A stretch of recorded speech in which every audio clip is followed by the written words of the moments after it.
So I have a little rapid fire for you, the GMAT rapid fire. The Mhm. next question for you is, what song or music best represents your entire GMAT journey?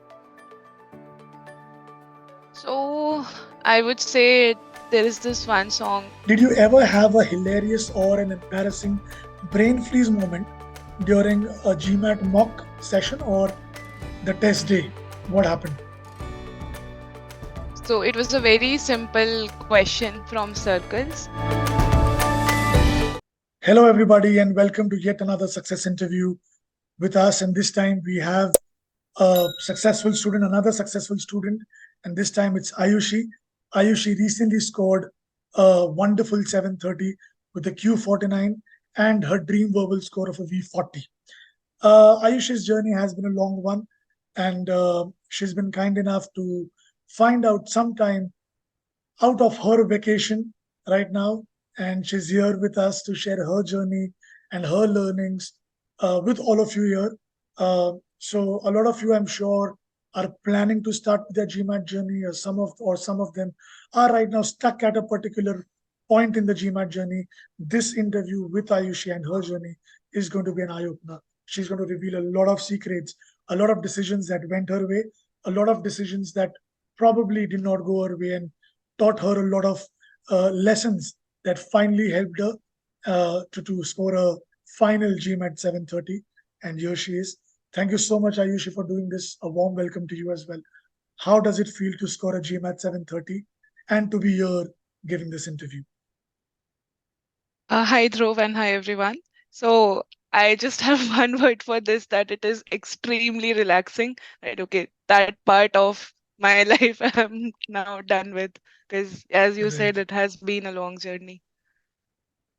right, right. So Ayushi, when the score popped up on the screen at 730, what were the first thoughts? दोबारा नहीं करना पड़ेगा. Okay, so And for our viewers from abroad who are not Indians, she just meant to say that she wanted to do it again. So it was, I think, kind of a relief, right? That's what you meant yeah, to say, yeah. right? So I'm sure that the relief was so much that you finally thought that it's time to go on a vacation. And where are you right now? If you just want to share with people. I'm in South Goa with no people around.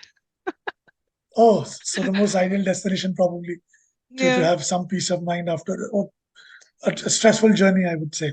So Ayushi, before we get into your journey and dissect every part of it, um, just help our viewers with a bit about your background, your academic background, your professional background, whatever you believe is relevant. Yeah. So I am an electrical engineer by my education. I did my engineering from BITS Pilani's Hyderabad campus, and I graduated back in 2020. My GMAT journey started in 2022 when I decided to take GMAT and apply to ISB, when I heard a lot of my friends going into ISB through ELP. And uh, yeah, from my work side, I work as an energy analyst. So I Right, work in a bit of a different field than my friends and people from my college. So in my company, I work as an energy analyst where I work with mm, clients from majorly Europe region. And we work right, on a modeling software and we model the electricity grid. So it's more of analytical, and a lot of communication is involved, a lot of understanding like what they want to do. It's kind of like boutique consulting, but the not boutique consulting, if that makes sense. mm, So that's where I'm coming from. Being an electrical engineer, working as an energy analyst for about 2.5 years when I started my GMAT journey. right, right. So I'm sure that you are doing pretty well in your profession, and you have an engineering background. So if things look to be going really well, what prompted you to maybe pivot your career to a different direction, and when you thought about doing an MBA and then take the GMAT? I think a part of it is the kind of clients I work with in Hmm. my day-to-day job, because I work with clients from McKinsey and MBBs basically, and then there are some Right. other boutique consulting firms in energy sector. And Mm. I see the kind of projects and the kind of decision-making impact they have in the work that they do. And Right. I just sat through with my friends and people who I can like share what I think. And I kind of realized that if I have to go to that side, I'll have to pivot from my current role, because this is now going to get even more technical, my current Mm. role. And that Right. was the primary motivator to pivot into this direction. So after, Mm. like, if everything goes my way after MBA, I'll go into energy consulting itself. So that's the plan Right. right now. Right. Sounds good. Sounds good. Uh, so, Ayushi, when you thought about taking the GMAT and then going for the MBA, I'm sure that I know that your journey started the last year, uh, and you were starting at a 680 with, I think, a Q49 and a V33, right? So let us just discuss a bit about your pre-e-GMAT journey. So before you got enrolled with us, I'm sure you would have self-prepared and self-studied also. Were there any resources that you used that you believed helped you a lot? And just take us through your pre-GMAT journey a little bit. Right. So last year, when I started with a 680, there was one of the OG mocks in which I got a 730 as well. And Okay. it kind of made me overconfident that, okay, I can just maybe. So, what I did in 680, when I got 680 is I saw what questions I got wrong, which section I was majorly Mm. getting questions wrong in. I worked on that. I ended up with a 730, which I now believe was a plain stroke of luck. Right. And that just gave me so much of the confidence that I think I may not have needed at that time. And then I bought the four OG mocks that are there. I gave all of them. On average, I was getting like a 710, 720 thing. Right. And I just went ahead and gave my GMAT, in which I ended Mm. up scoring a 700. Okay. So that was part of my self learning. So I used random GMAT club questions because I wanted to do OG, but I didn't want to like go through the entire book at that time, because again, overconfidence.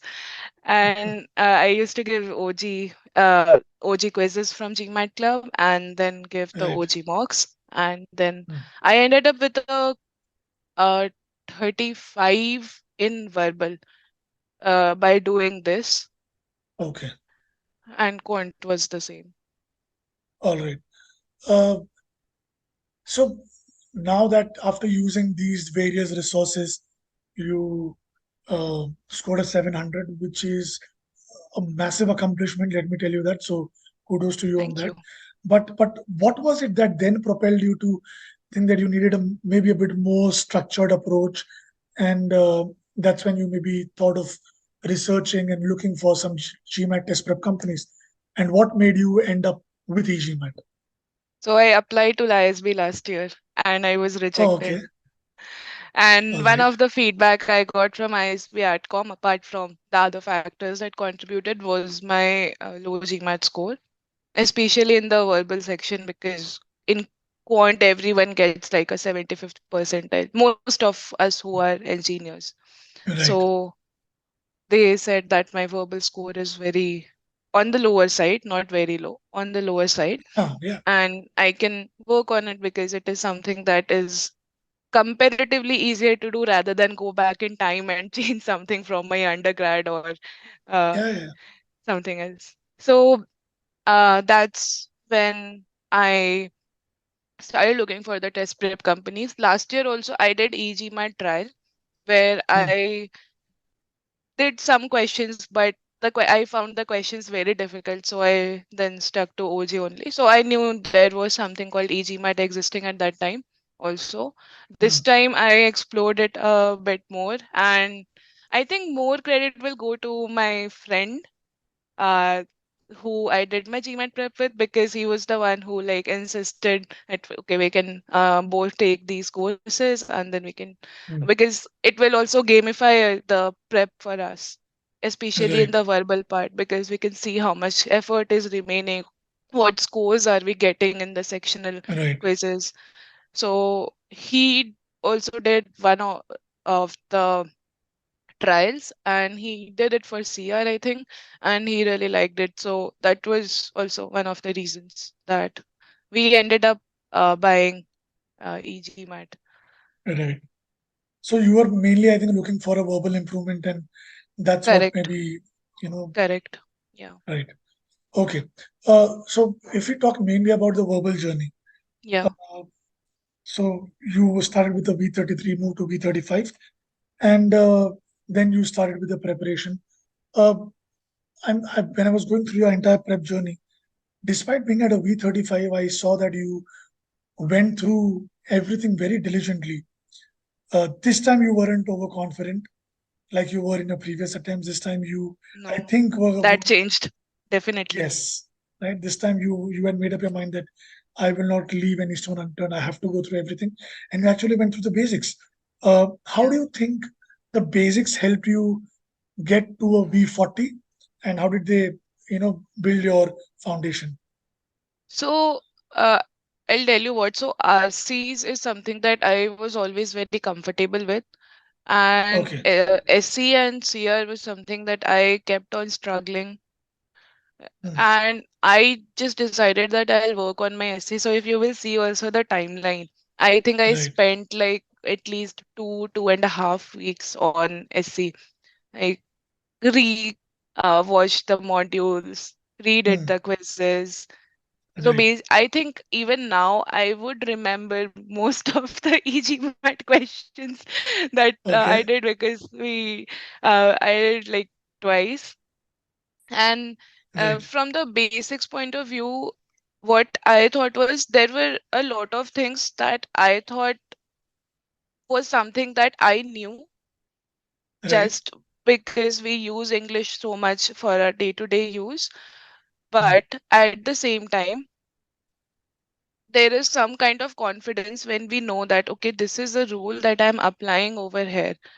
Just by Right. thinking, if I go by my intuition, I'll just think that, okay, it was a plain luck that Hmm. I had at that question. But if I know that, okay, there is a grammar rule that exists that I have learned somewhere Right. from the people I trust, so then I'll be more confident in my question. So my exam True. progression started getting better. Even if like I knew the basics, I got more confidence in my basics.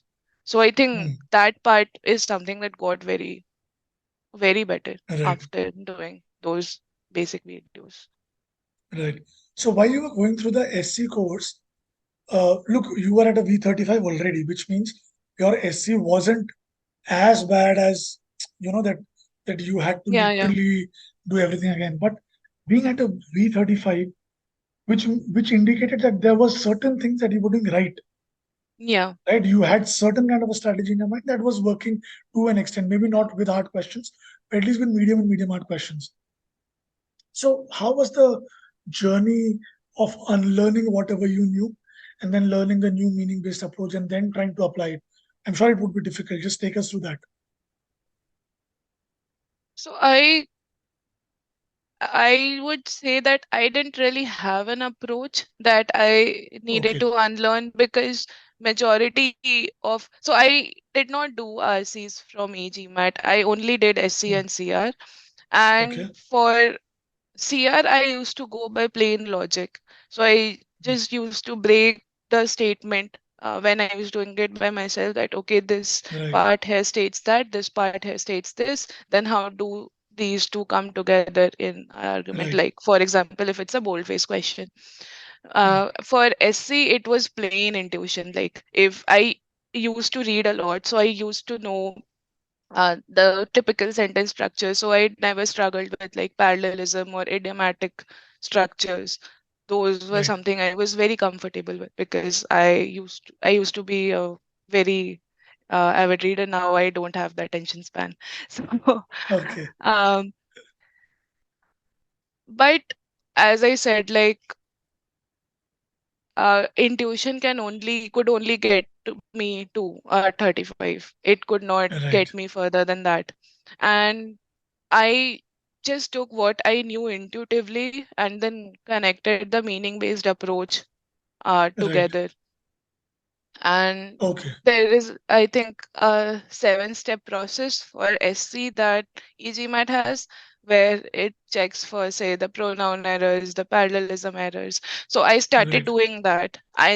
Okay, I could see that there is something wrong with this sentence, but then I started checking it for, say, subject verb errors or the pronoun errors. Pronoun errors was something that I used to miss a lot Okay. because in our spoken English, we generally don't pay a lot of attention to it. We use Hmm. different pronouns for different things and we just don't care as long as the Right. communication is happening. But Right. there are strict rules around uh, pronouns in GMAT. So I struggled a bit with that, but I think each GMAT modules really helped me with that. Right. Right. So I'm sure that the process that you just spoke about, the meaning based approach, would have taken you a lot of time initially to apply within the timed environment, right? That would have been a Right, struggle. right. So when I say we, it's my friend who pushed me for e-GMAT, and Right. um, we used to like do those practice quizzes in the exam, not in the exam mode, but the other one. I think it was study Practice mode, mode. Yeah. practice mode, yes. So we used to do quizzes in practice mode. So we used to do like 15 questions in 1 hour. And our goal was that we have to get these questions right. We have to first learn what we are Right. doing. And I think after like the first 50 odd questions, our time dropped drastically. So we were able to do like, say, Right. 20 questions in 1 hour very easily. Mm. And then then it was more on playing on our strengths. Like I never Right. struggled with parallelism questions. I used to do that quickly. My friend never struggled with, say, pronoun questions. So he used to Right. do those quickly. So we were able to like do it under like 45 minutes. And then we were pretty happy with that for our Mm. preparation part that, okay, let's leave time management for later. For now, we'll Mm. just focus Yeah. on getting questions right in minimal time. Maybe our CR will be very nice, or maybe we'll save time in Yeah. RC. Yeah. Yeah. Yeah. So, That makes sense. yeah. So that Right. was kind of our journey or my journey through the time management thing for the hard questions, especially because in hard questions, it is very difficult to spot the errors. Like, even if it's Mm. like a modifier, it will be like a dangling modifier. And Right. so, uh, yeah. Okay. Right. The reason why I ask this question is because look, these processes they work, right? And Hmm. but you need to be a little patient. Some Yeah. new, students, the beginners, they get a little overwhelmed sometimes when they see that okay, they take the first quiz and they see that I'm not able to apply the process. It's taking me a lot of time. Is there a way to get this better? So the point is there's no shortcut to this. It's sheer Yeah, practice, right? And that's what your answer definitely. also says after the first I mean, 50 uh, questions. for everyone who might be watching this, I would just suggest that take it one question at a time and just focus on Right. getting the question right. Study in practice mode or study mode, whatever that was, and take 5 minutes for a question. Doesn't really matter. No one is watching us. Mm. And just Yeah. focus on applying the approach. And Mm. once like approach is ingrained, like I can like do an SC question, maybe incorrectly, but then I'll apply the 7-step process and I'll never Right. forget it because of how much we used to think we never skipped a question. That was one Mm. thing. If we didn't get it correct, if we didn't agree with the e-GMAT explanation, used to go to GMAT club, or Right. we had a forum of random students coming together. We used to Right. ask on that forum. So for every question, we understood that okay, there should be some logic that is going behind, and we have to understand this logic right now. Mm. Mm. True. Makes a lot of sense. Also, you mentioned one very good point. That actually is a very smart point because sometimes we try to just become perfect at everything, which you shouldn't try to be, because there would always be something that will always challenge you. So you can always compensate that weakness with the strength that you have, right? So that makes a lot of sense. Uh, why was CR an issue, Ayushi? I I would say um because I didn't like go through the modules properly, and Okay. I was again mainly going by my intuition. So Hmm. I used to get like an e-GMAT mock, say, uh, only one incorrect or only two incorrect. Like if anyone would see my CR progression, they would never be able to figure out. At least I was not able to figure out that there is some issue Right. with my CR. But I used to take a lot of time in it, and Okay. uh, and still there were hard questions that I could not do.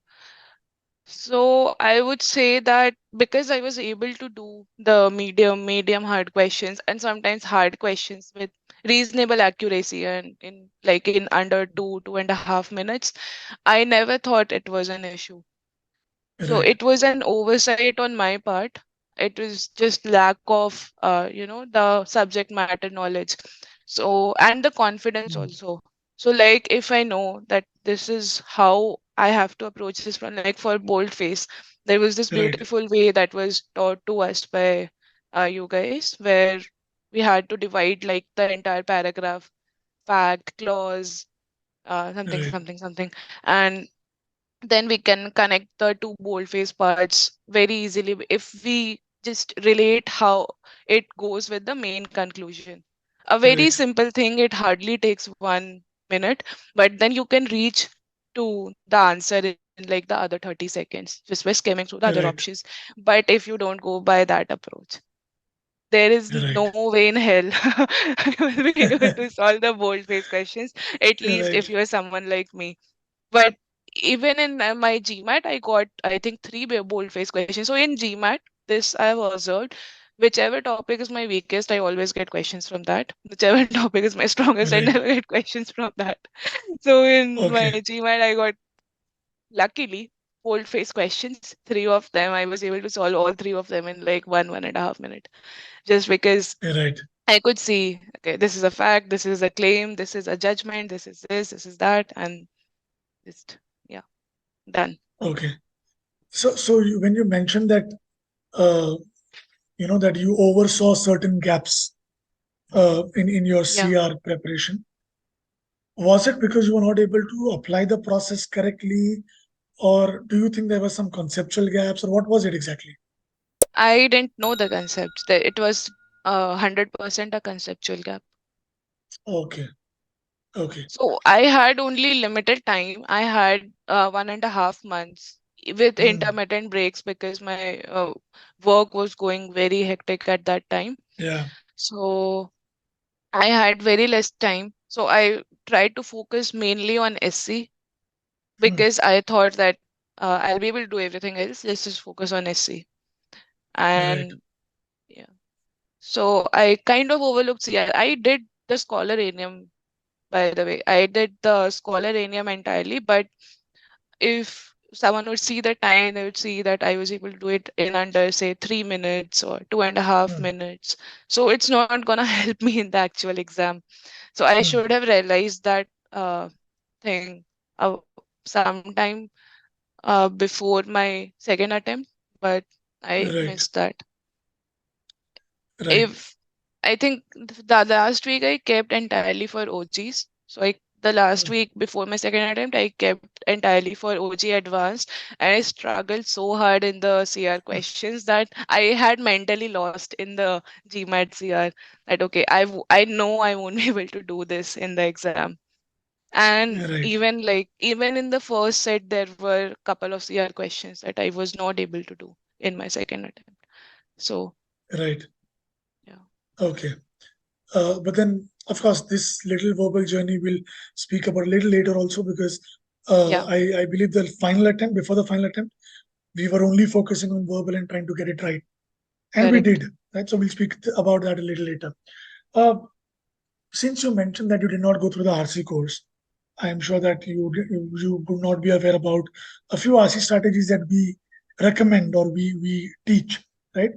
Uh, so was your RC success completely because of you being pretty comfortable with reading comprehension since like the early days, or were there certain strategies that you had devised on your own that were helping you? If you can just share those things with the students out there. So I was very comfortable with RCs, but I did OG Advanced as well.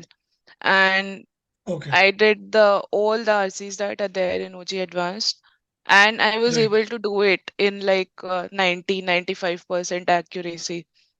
Hmm. So I thought that okay, maybe even like the most abstract ones with the philosophical topics and uh, Okay, so that was there. But at the same time, I think one thing that really helped me was first reading the questions and just even like if I'm reading one paragraph, say for example in CR, I'm getting the gist of that paragraph. So hmm. that thing helped me in RC as well. So whatever prep I did for Right. SC and CR, like the meaning based approach, it indirectly helped me with RC. So it's not just about Yes. doing the modules, but the entire, like we say, quote unquote, the verbal ability that definitely went up for the RC as well, is what I feel. Hmm. And yeah, I did practice RCs, uh, just not as much as I did SC and CR. But Hmm. like I would have done 40, 50 RCs from OG Advanced. Then when I got like that kind of accuracy, I thought, okay, that is something I can just leave away for now, because I only have this much so much time, and these things are Right. like in water, deep water. I have to pull them up. This is already floating. Right.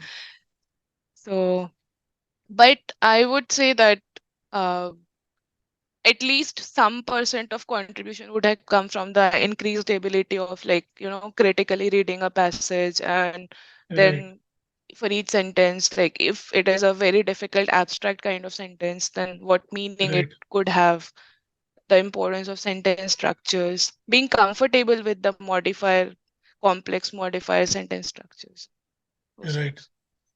Right. The reason why this course is structured in a way where SC comes first, then CR, then RC is exactly this. Oh, really? Because, yes, because once you start getting comfortable with the shorter questions in SC, Yeah. you go to CR, which has slightly longer questions than you had in SC.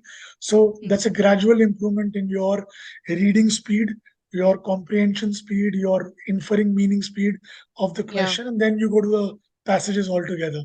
And when you go to the passages, all the things that you learned in SC and CR, they do play a part, whether you realize it or you don't. But Mm. because you've created that muscle here, it becomes more or less instinctive, Correct. right? So that is the whole logic. And this is for all the students who ask us that, can I start with RC first, because I feel that's my major concern. But it's always better to start with SC, CR, and then RC, and this is the very reason, right? uh Moving to quant, Ayushi, I have more or less come across engineers who are very confident about their quant abilities and who are like, I don't have to go through the entire course, I'm an engineer, come on, a Q40 and Q50 is just a cakewalk for me. Did you also have such a notion before you started? So I had a very simple logic. What can give me maximum benefit in the limited time that I had? I don't have Yeah, 6 months to prepare for my GMAT, and I don't have six true. months of headspace and break from my work, in the sense that I'm Right, not focusing there entirely, because that is right. also important. So, Absolutely. so I just focused on what can get me to my goal score, which was say a 730 or a 740 in the minimum amount of time. And I never thought it was quant, because at best I would have got like even the score that I ended up getting, even if I had a 40-50, there was a huge probability that I would have ended up with the same 730 True. score. Yeah. So just the effort that it would have required to go to say a 49 to 50 or 50 to 51 was something I knew I could do given my background, and Yeah. but I just found it very high effort, low Lower reward down. situation. Yeah. Yeah. And in verbal, like if I would have ended up with a 42, which I could have if I just had a better day, then I would have ended up with a Right. 750. So it was a very high True. reward situation there. But even if Mm. I would have gotten a 51, I would never have gotten to a 750. So that was the Right. difference. And that's why I knew I could get a 49, but I never like thought of, going through the modules and doing this and Mm. that to get to a 50 or 51. I did get some e-GMAT mocks 51, but it didn't end Right. up, I didn't end up getting those scores in my final exam, but that's fine. Right. Right. You know what, Ayushi, your journey, if I look at your journey, I believe that you are somebody who made some really smart decisions, not only through the journey, but also on the test day. We'll discuss about that in a while. But the reason why I'm highlighting this is because I always tell a lot of my students who write to me that, you know what, Dhruv, I want to skip this. I don't want to do this. I don't want to do that. Sometimes I allow them to do it because I look at the situation and I believe, I think like you just did. But for me, thinking like that is a little easy because that's what I do every day with thousands of students. Hmm. But you were the student and you thought about, you evaluated the situation, you looked at the time, you looked at the scope for improvement, what can get you to where you want to reach. I think it was a very good analysis and evaluation of what you were in and what you could gain maximum out of, right? And that's why, even though I would not suggest students to skip the module, but looking at your circumstances, I think it was a very smart decision, uh, to focus more on verbal and try to maximize whatever you could. Uh, and that is why after your 710 attempt, you took an attempt and you scored a 710 with all of this, what you did, right? And I think you reached a V38 Yes. and a Q49. That's when we got in touch and you told me that I want to take the test in the next 10, 12 days. And Yeah. I quickly got you enrolled in the last Always month. short on timelines. But I think that works for you, right? If that works for you, why not, right? Yeah. So I got you enrolled in the last mile push program. We quickly discussed what you want to do and to do. And once again, you had a very clear idea that I don't want to get into mocks. I don't want to do quant. Just help me with the verbal improvement so that I can get to a V40 or further. And once again, at that moment, I thought maybe Ayushi should at least try at least a couple of mocks before she takes the test. But I think I should give credit to you here that you were always very clear since the beginning about what you wanted to do. And that was Thank the you. same this time around as well. And you reap benefits out of it. And you went to a V40. And did the 710 have a Q48? Yes. So 1 point improvement in quant without putting in much efforts. That was your belief in your abilities. And 2 point improvement in verbal, which was sheer hard work and some smart decision making. So, congratulations to you on that. Another good decision that you took was on the test day, which you told me when we got on a call. Would you just want to share it with the viewers over here again? Yeah. So I was it, so just to make this clear, this is the final attempt that we're talking about now, Right, and I was able to do the verbal section. So in the verbal section, I was able to do the first two sections, the first two 9 question set right. pretty easily, in the sense that I was confident about what I was doing, and Hmm, even if I would have made some oversights, I didn't realize it. So that's good on a test day. And right. I in after the third set, it had like that long RC with 6 passages, and uh, I did that RC, but it took some 7, 8 odd minutes of my time, and it had 4 Right. questions. Then when I moved to my fourth set, I had only 14 minutes left, and I Right. had 9 questions left, I guess. Yes, 9 questions. So for the last set, I had only 14 minutes, and I knew that my test is going in the correct direction. So the last set won't Right. be difficult. It will at least be somewhere between medium hard and hard. So, Right. and then I saw another long RC. And Okay. then I had to just make this quick decision of whether should I do this RC or not, because I have 14 minutes and I have 6 questions also left for SC and CR, and those are not going to be easy. So either I can do this Right. RC and then do 2 or 3 SCCR questions and then skip the last 3, or I can skip the Mm, RC and then go do those 6 questions that I know I'll get correct if I spend like 12 minutes on them. So mm. all this I thought in like 10 seconds. I skimmed through the RC. There was this main idea question that I just randomly guessed. Then there was another question in that RC set which was specific to a paragraph. So I just Right. reread that paragraph and answered that question. I think maybe I made it down to 2 options, but I was not able to decide between one. So I think I had like a 50% chance in that. I don't know what I ended up getting, but okay. And the last question was something that I again skipped. It was again something related to why did author say this somewhere, and I was Right. not able to find where author said that. So I just skipped it.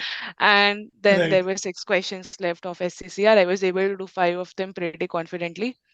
Then I was like, Right. okay. I finished my paper before time.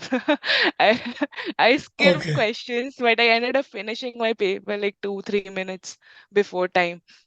But I Okay. didn't mind that, because if I had spent those 3 minutes there, I would have still maybe ended up getting one question correct. So True. who knows? True.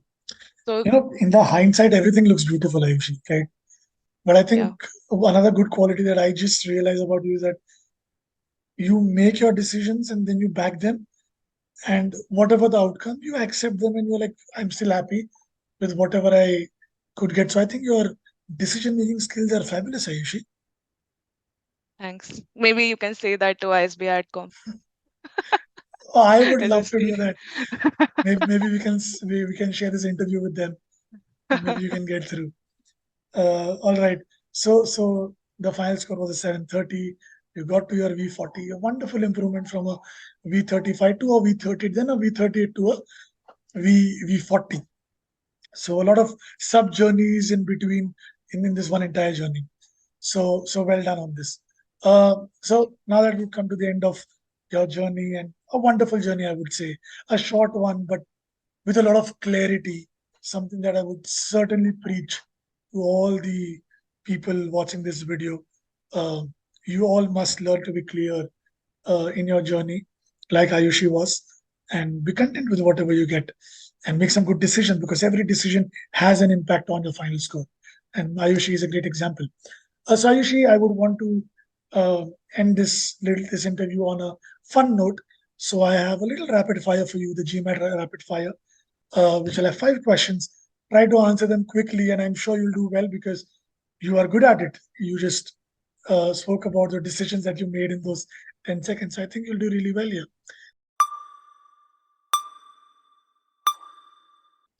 All right. Your first question is a very simple one. If you could have one GMAT superpower, for example, instantly solving all the data sufficiency questions within no time, what would it be and why? I would say maybe data sufficiency questions, because Okay. that would have gotten me directly to a 51, because I know I can do the problem solving. And Okay. on a good day, I could have gotten a 42. So 42 51 would have got me to 760. 760. Okay. So Good answer. on a good All day, I right. could have Huh. gotten that. Yeah. Yes, you could have. Probably if you had the superpower, that would have helped. All right. The Mhm. next question for you is, what song or music best represents your entire GMAT journey? So I would say there is this one song from a band, a very local band from Ireland called Codaline. The song is High Hopes, and it's like a very Okay. melancholic, but at the same time a very positive song. So I think it represented my state of mind that I'm always sad, but then I'm also, but then I'm also positive about, okay, we'll see what happens. So You're yeah, right. I think that song will represent. Right. You're a happy-go-lucky girl. I don't think you are melancholy, but of course you would know yourself better. All right. Okay, this one is interesting. Did you ever have a hilarious or an embarrassing brain freeze moment during a GMAT mock session or the test day? What happened? So it was a very simple question from circles where the Okay. angle subtended by it. So all those people who are like doing quants, they would know, like if the diameter of a circle subtends any angle on the circumference, it's always a right triangle that gets formed. And it was something similar, like a very simple geometry concept of 8th standard that my 10 years younger brother could do. And I could not do it, and I spent like 6 minutes on that question. And then when I was discussing that with my friend, he's like, "Are you kidding? There is no way in hell you can like get this question incorrect." And then I had a look at it again when I was talking to him, and I'm Right. like, "Oh my god!"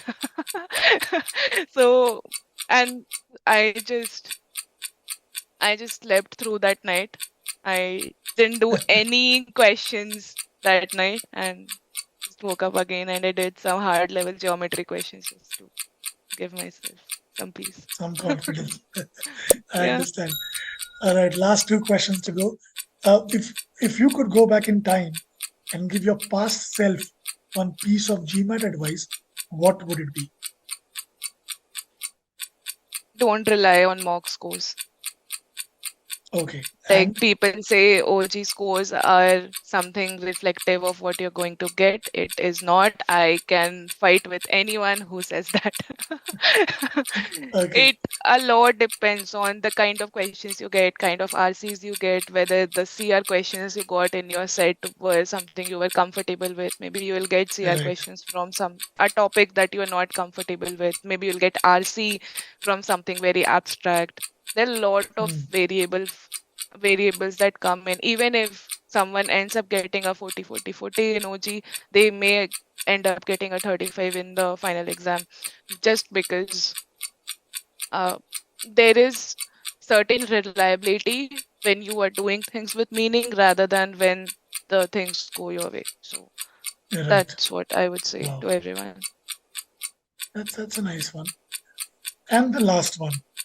Share a funny or a quirky memory from your GMAT preparation journey that always brings a smile to your face.